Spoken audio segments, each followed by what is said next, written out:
Welcome back to Sip and Talk. I'm Joe. Hey everyone, and I'm Sunny. Ready to dive in. Grab your favorite beverage. Absolutely. Though, fair warning, today's discussion, it's a bit heavy. We're looking at some history, specifically recent Chinese history, that maybe isn't always well understood, especially here in the U.S. That's putting it mildly. Yeah. Get this. Over 70 years ago, Tibet signed a peace agreement. Sounds great, right? Peace. Wonderful. It sounds wonderful, but the reality, within just a few years, the Dalai Lama was in exile. Ancient monasteries were being destroyed. And hundreds of thousands of people lost their lives. It's stark. So what actually happened there? And, this isn't just an isolated incident. We see echoes, different versions maybe, of this pattern playing out elsewhere, like Mongolia and Hong Kong. Right. Mongolia managed to gain independence, but that had a lot to do with, external factors. Big ones. Namely, the Soviet Union really propping them up, needed that buffer state. Exactly. And then there's Hong Kong. One country, two systems. That was the promise. But now it feels much more like one country, one voice. The timeline got significantly shorter than promised. And look, this isn't just some dry history lesson we're digging up. The reason we're talking about this is because it could potentially be the playbook Taiwan might face down the line. That's the core concern. Every action, every framework that gets packaged with words like peace or unification, well, history suggests there are massive risks hidden inside. Risks like what? We're talking about potential cultural erasure, the complete dismantling of existing institutions, and honestly, just resetting what basic freedoms even mean. So today on Sip and Talk, we're exploring when history repeats itself, Tibet, Hong Kong, and the warning for Taiwan. And our mission really is to unpack these historical examples. What can Tibet, Mongolia, and Hong Kong tell us about the future? And maybe more importantly, how do these huge geopolitical shifts actually connect back to your life, your freedoms? It's about understanding the patterns because, understanding the past is often key to navigating the present and the future. Okay, so let's start at the beginning with the historical prototype, you could say, Tibet. Yeah. And just how fragile that 17-point agreement from 1951 turned out to be. Right. To really get it, you need the context. The agreement was signed on May 23, 1951. But this wasn't some friendly chat over tea. No, not at all. It came right after a pretty significant military action. The People's Liberation Army, the PLA, had invaded eastern Tibet, the Chamdo area, back in October 1950. And that wasn't a minor skirmish. There were thousands of casualties on the Tibetan side. Exactly. So the agreement was signed after that military defeat, which kind of puts the peaceful part in a different light, doesn't it? Yeah, it really undercuts the whole idea of it being voluntary. It sounds much more like signing under duress. That's precisely how the Tibetan government of exile describes it, even today. They say it was signed under the barrel of a gun. It wasn't a negotiation between equals. Okay, so what did this agreement on measures for the peaceful liberation of Tibet, actually promise on paper? Because the name sounds like liberation, like help. Well, on paper, it had some key points. Tibet acknowledged Chinese sovereignty, yes, but crucially, it seemed to guarantee a lot of existing structures. Like what specifically? Things like retaining the status and function of the Dalai Lama and the Panchen Lama, the key spiritual leaders. And it explicitly promised protection for religious freedom, for monasteries, for local customs. Okay, those sound like pretty solid protections. Yeah. But you mentioned a core guarantee earlier. What about internal governance? Ah, yes, that's the absolute linchpin. The agreement literally stated in writing, no forced reform. No forced reforms, meaning any changes to Tibet's social structure, land system, anything like that, were supposed to be carried out voluntarily by the local Tibetan government itself. It was a written promise of non-interference in their internal affairs. A promise of autonomy, basically. So Tibet runs Tibet. China handles the external stuff. That was the deal on paper. That was the deal on paper. Recognizing their unique traditions, their leadership, it all sounded quite reasonable if you just read the text. So the $1 million question. How long did this seemingly reasonable, voluntary, non-interfering agreement actually hold up? When did the cracks start to show? Immediately. The ink was barely dry.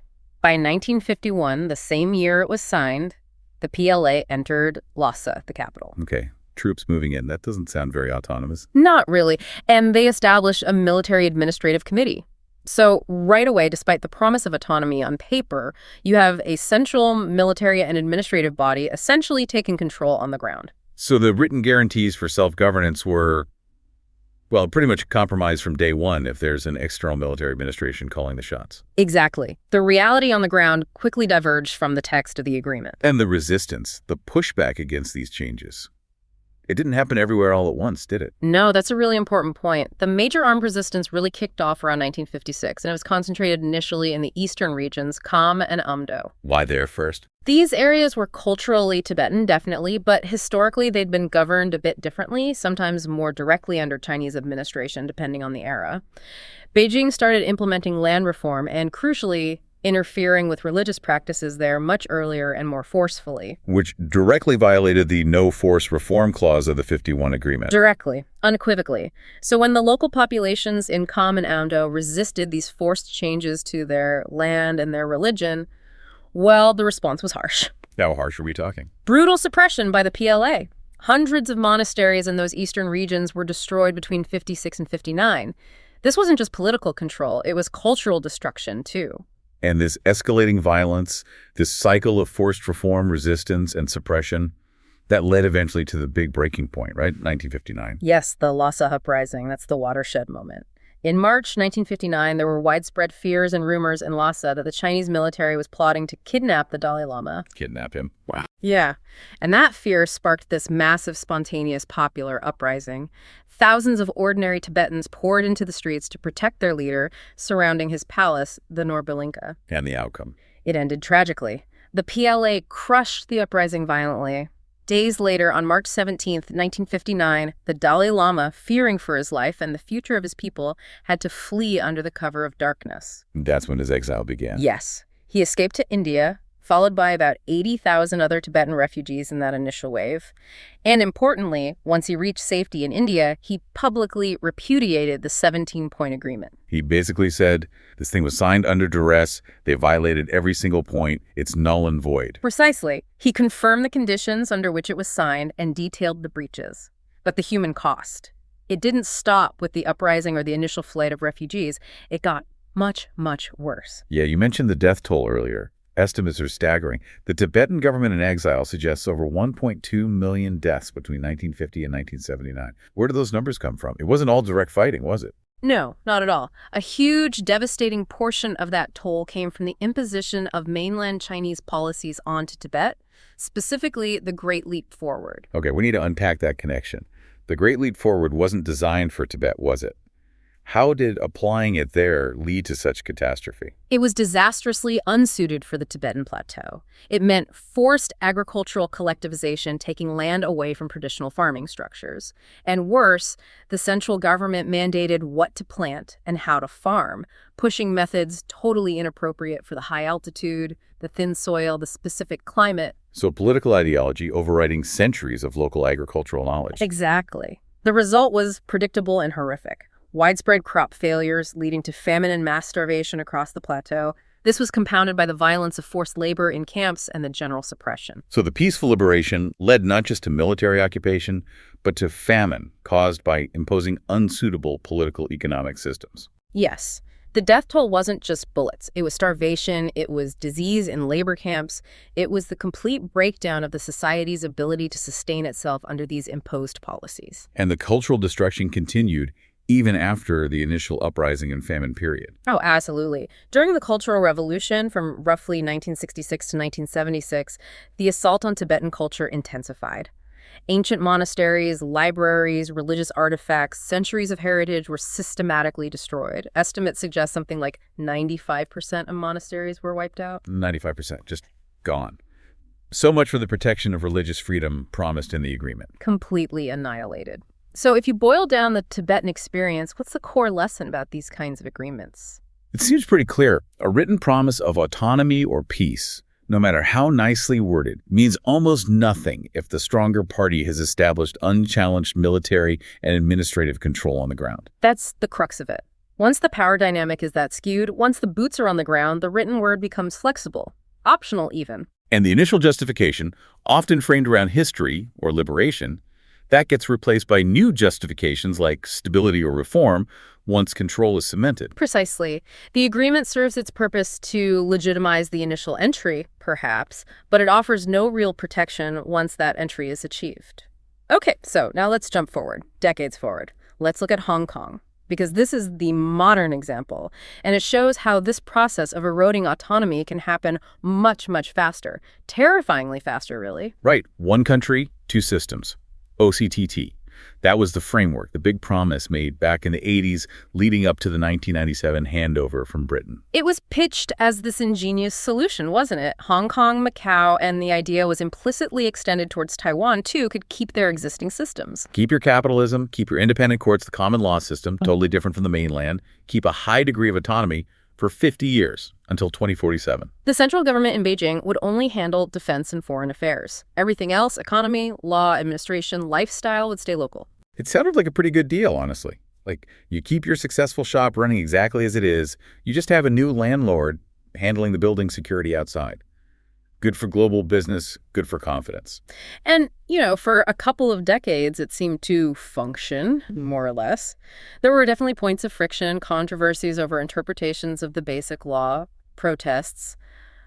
But the fundamental structure seemed to hold. There was always a catch, right? A kind of escape clause built into the foundation. There was. The fatal flaw, you could argue. The central government always retained the ultimate authority. Specifically, it reserved the right to interpret the basic law and, crucially, to intervene directly in Hong Kong affairs if it deemed matters of national security, sovereignty, or stability were threatened. That phrase, national security, that seems to be the key that unlocks the intervention. It absolutely is. And that vaguely defined power held in reserve was eventually used to dismantle the two systems part of the equation. And the speed of it in Hong Kong is what's truly breathtaking compared to the slow, grinding process in Tibet over years. It's night and day.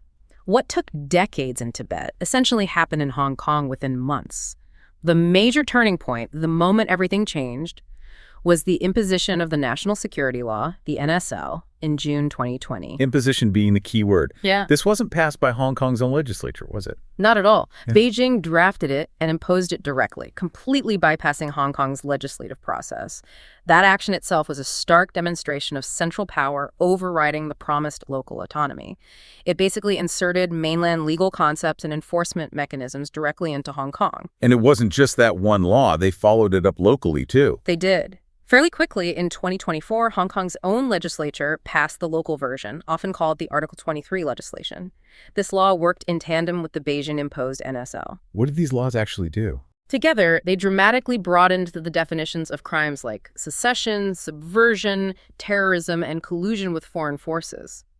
The language was vague, allowing for wide interpretation. They effectively gave the authorities sweeping powers to crack down on dissent, political speech, protests, even critical journalism or academic work. So critics would say these laws basically just overrode the guarantees that were supposed to be protected under the basic law, ending the two systems' distinction in practice. That's the widespread view, yes, that the legal firewall between Hong Kong and the mainland system was effectively breached and dismantled by these security laws. And politically, alongside the legal changes, we started hearing this new phrase constantly: patriots governing Hong Kong.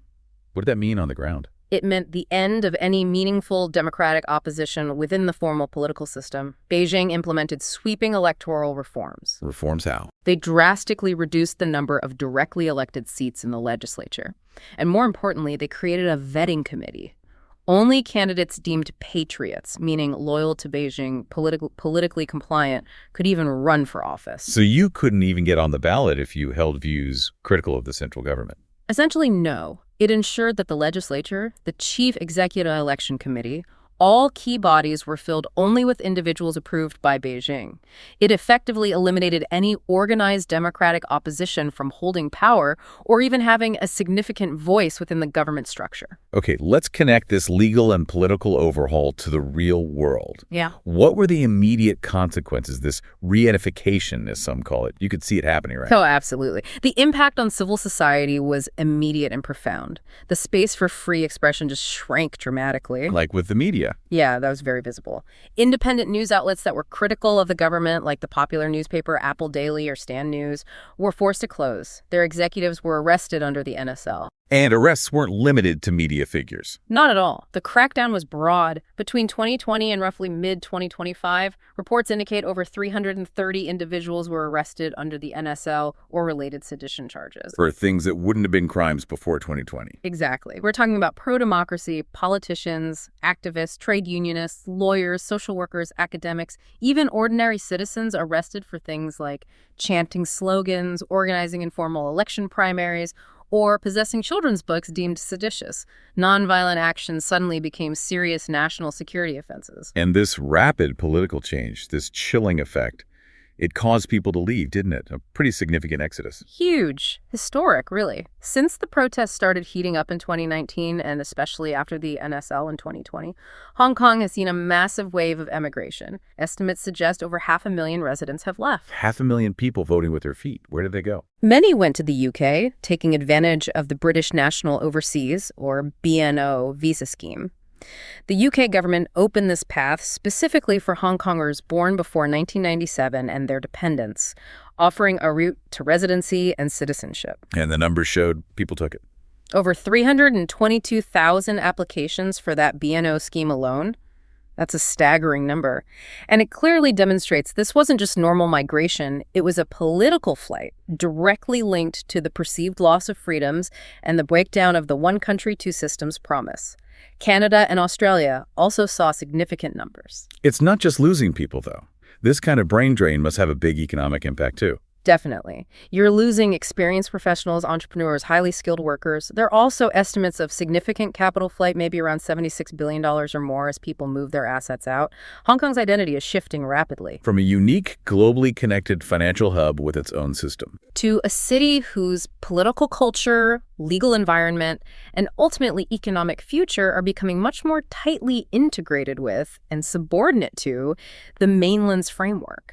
The distinctiveness is fading fast. So if Tibet showed us how a peace deal backed by military force is fragile over the long term, Hong Kong showed us two alarming things for the modern era. First, that a promised 50-year guarantee can be effectively canceled much, much sooner. The timeline is not sacred. And second? Second, that the method of dismantling autonomy has evolved. It doesn't necessarily require years of overt military occupation and famine like in Tibet. It can be done relatively quickly, bloodlessly even, through sophisticated legal and political maneuvers centered on the concept of national security. That's the modern playbook. It really paints a stark picture of how autonomy, even when guaranteed on paper, can erode. Okay, let's widen the lens for a moment. Geopolitically, when we talk about China's view of its territory, often framed as historically indivisible, there's an obvious question, isn't there? You mean Mongolia? Exactly. Outer Mongolia. Why is it an independent country today if the principle is reunification of all historically claimed territories? It seems like a major exception. It is a major exception, and understanding why is crucial. Mongolia's independence, formally recognized by China in 1945 and 1946, wasn't achieved through internal negotiation or because of some special historical status. It was external power, right? Entirely. It was due to the massive, undeniable military and political backing of the Soviet Union. Stalin basically forced the issue during the negotiations around the end of World War II and the post-war settlement in Asia. Why did the Soviets care so much? Geopolitics. They needed Mongolia as a stable, friendly buffer state separating them from China and, earlier, from Japanese influence in Manchuria. An independent Soviet-aligned Mongolia served Moscow's strategic interests perfectly. So the lesson from Mongolia isn't about the strength of its own claims, but about the power of external protection. Precisely. It demonstrates that territorial status, especially around China's periphery, has often been decided less by historical documents or internal desires, and more by raw geopolitical power dynamics, and the presence or absence of a strong external protector, particularly during times when central Chinese authority was weaker, like after the fall of the Qing dynasty in 1911. Remove the external protector, and the historical claim tends to reemerge. That seems to be the pattern.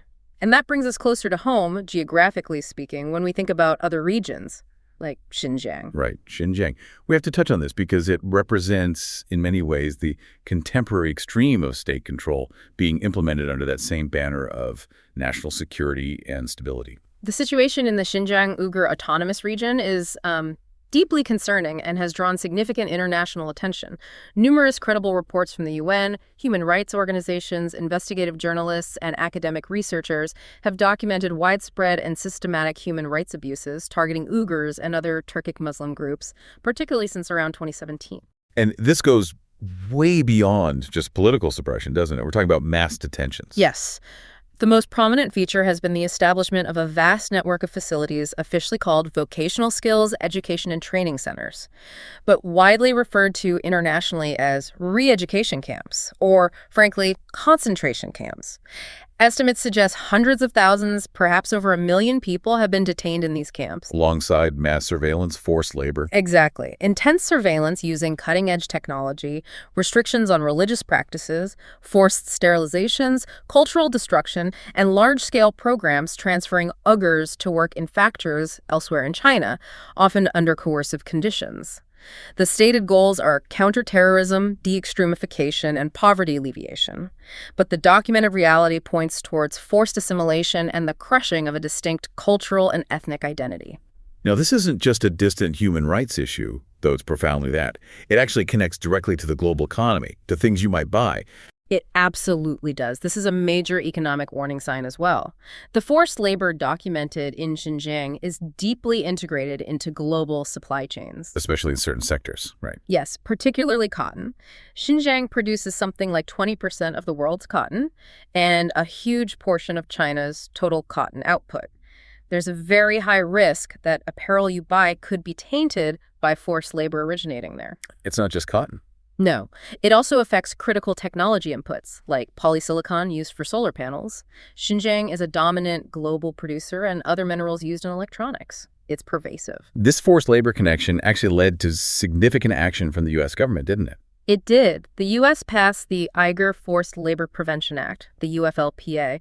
This is a really interesting piece of legislation because of how it works. How does it work? It establishes what's called a rebuttable presumption. Basically, it presumes that any goods manufactured wholly or in part in Xinjiang are made with forced labor and therefore banned from import into the U.S. So the burden of proof is flipped. Exactly. It's not up to U.S. Customs to prove forced labor was used. Instead, the importer, the company trying to bring the goods in, has to provide clear and convincing evidence that their specific products were not made with forced labor. That sounds incredibly difficult to prove, given the lack of transparency there. It is extremely difficult, and the impact has been significant. Since the UFLPA went into effect, U.S. Customs has detained or seized billions of dollars worth of goods. I think the figure was over $3.7 billion recently across various sectors. It's forcing companies globally to try and map their supply chains and decouple from Xinjiang, which is complex and costly. So what's the takeaway from Xinjiang for our discussion today, connecting it back to the listener? It's a stark warning about the potential extent of state control when national security becomes the overriding justification for everything.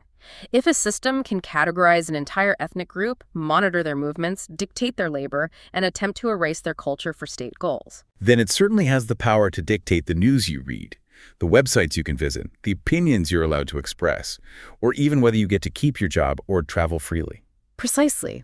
It shows the potential endpoint of unchecked centralized control justified by security concerns. And that chilling reality brings us right to the heart of why we're having this conversation today.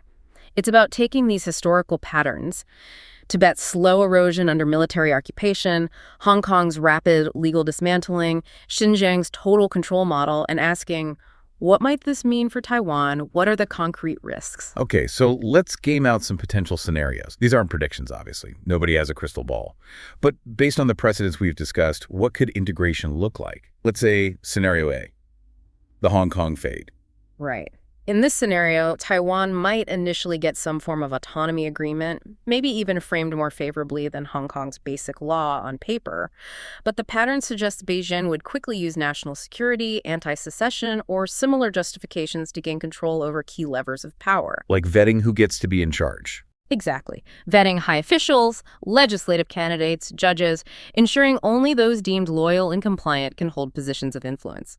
At the same time, you'd likely see a gradual tightening of laws around political speech, assembly, and the media criminalizing dissent. So not necessarily tanks in the streets, but a slow, methodical takeover of the institutions from within, hollowing out democracy. Pretty much. It's institutional capture. Existing political parties might be sidelined or effectively banned if they don't toe the line.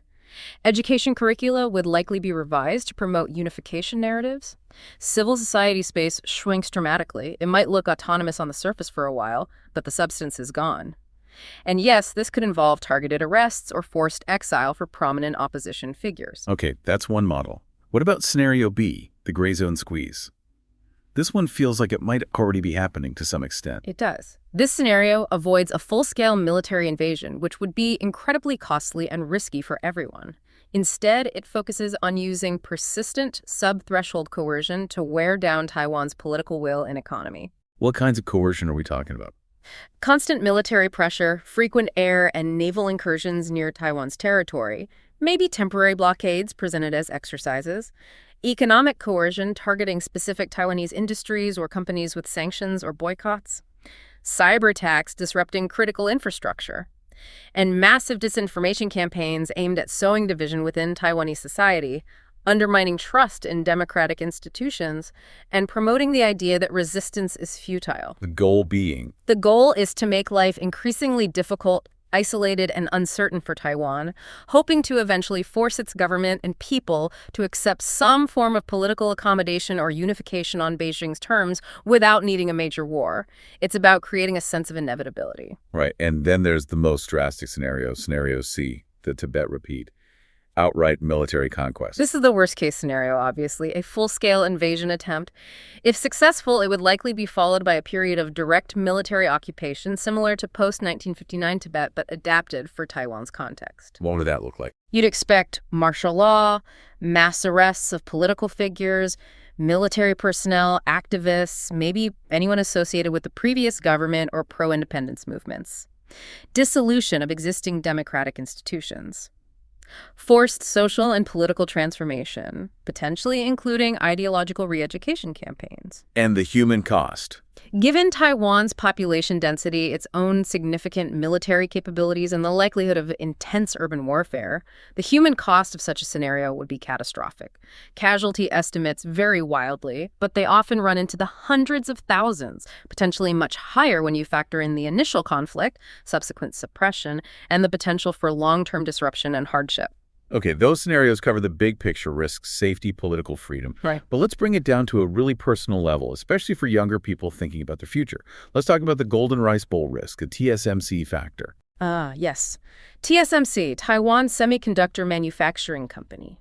It's impossible to overstate its importance. This isn't just Taiwan's most valuable company. It's arguably the most strategically important company in the world right now. Why?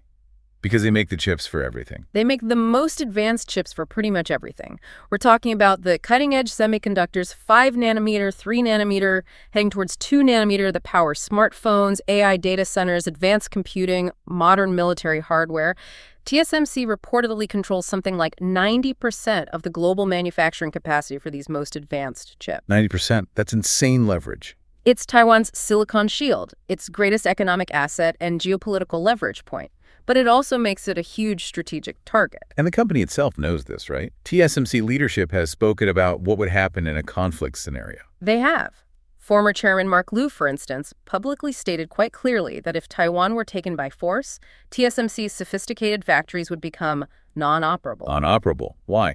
Couldn't an occupying force just take them over and run them? It's really not that simple. These factories are incredibly complex ecosystems.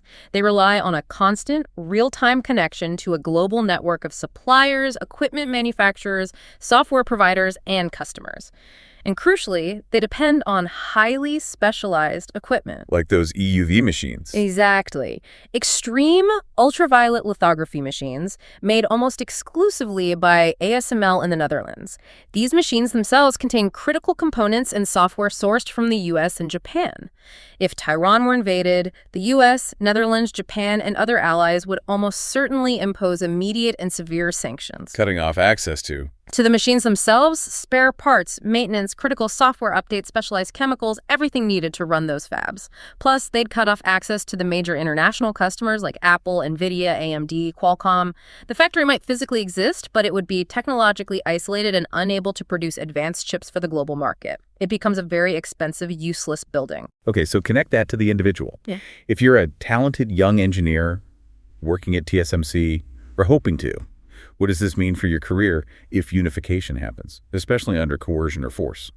It's devastating for your career prospects. Right now, your skills are globally in demand, commanding high salaries and offering international opportunities. If TSMC is effectively nationalized or cut off from the global ecosystem, your expertise becomes less valuable. Dramatically less valuable internationally. You'd be limited to working within the Chinese domestic market, which lacks access to the most advanced global tools and clients. Your international career path essentially evaporates overnight. Your global market value collapses. And could it get worse? Could you be, forced to work on specific projects? That's a real risk, drawing parallels from other situations. High-tech talent, especially in a critical field like semiconductors, could easily be classified by the state as national strategic resources, meaning potential restrictions on your freedom. Strict limitations on travel, maybe you can't accept that job offer in Silicon Valley or Europe. Forced transfers to work on state-mandated projects, perhaps military or surveillance-related. Regardless of your personal interests or ethics, your career choices are no longer your own.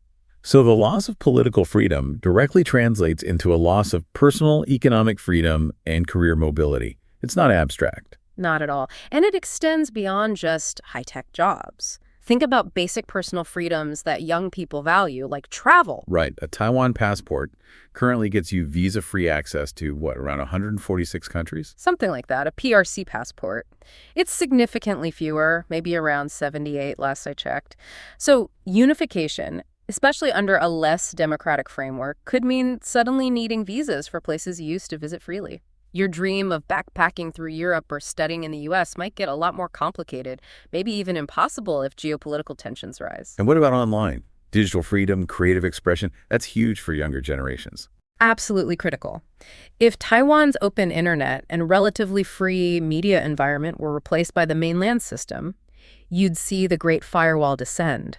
State censorship would become the norm. Meaning? Meaning restricted access to global websites and social media platforms. Your social media posts, your AI-generated art, even your online comments could be monitored and censored. Independent news sources would disappear, replaced by state-controlled media. Forget posting satirical memes critical of the government that could land you in serious trouble. Even things like local music or art could be affected. For sure. Local bands, artists, filmmakers might suddenly need approval from central propaganda departments before releasing their work. Anything deemed politically sensitive or not promoting the official narrative could be suppressed. The vibrant, sometimes critical, often quirky creative culture could be stifled. So it all comes back to that core warning, doesn't it? The lesson from Tibet, from Hong Kong, applied to the future. Yeah. It sounds cliche, maybe, but the historical pattern seems to teach that the ultimate cost of not being interested in politics or feeling powerless against these big voices is eventually losing the freedom to choose what you can be interested in. Losing control over your own life path, your job, your travel, your digital world, your culture. Wow. Okay, that was a lot to cover. An intense, but I think really necessary look to these historical precedents. The pattern, when you lay it out like this, across Tibet, Hong Kong, even looking at Xinjiang, seems depressingly clear, doesn't it? It really does. A promise of peace, a guarantee of autonomy. It just doesn't seem to hold up long term when it's backed by overwhelming military and administrative power. Especially when that power can just unilaterally rewrite the rules using concepts like national security. And the evolution of the tactics? That's what's also striking. What took years of grinding military occupation and imposed hardship in Tibet could be achieved much faster in Hong Kong through legal and political means. The speed of change is accelerating. That speed factor is maybe the most chilling part for today. So the point isn't to fearmonger, but to really look at these historical facts objectively. And crucially, connect them to the real-world consequences. We're talking about job security, the future of entire industries like semiconductors, the value of your passport, your ability to speak freely online. It's personal. Exactly. And remember, our goal here on Sip and Talk is always to present information, to lay out different perspectives based on historical events and current analyses, so you can think critically. We're not here to criticize or discriminate against any country or group of people. Absolutely not. We're providing information to foster that critical thinking. That's always the main goal. Understanding the stakes, understanding the patterns. Well said. All right, that is pretty much all the time we have for this particular deep dive. It was heavy, but hopefully useful. Make sure you subscribe to Sip and Talk wherever you get your podcasts. Yes, please do. And hey, also give a shout out to our old friend Mickey over on his YouTube channel, Mickytolife. Oh, yeah, Mickey. He's always got some fun stuff, travel vlogs, sometimes some interesting liquor tastings, maybe some memes. He does, though, speaking of Mickey, bless his heart. Word is he might be laying off the liquor for a little while. Oh, really? What's that? Apparently his stomach issues might be flaring up again, getting a bit worse. So definitely send Mickey some good vibes. Wish him well. Hope he feels better soon. Yeah, absolutely. Take care of yourself, Mickey. We're thinking of you. We are. All right, everyone. Thanks for tuning in. We'll catch you next time on Sip and Talk.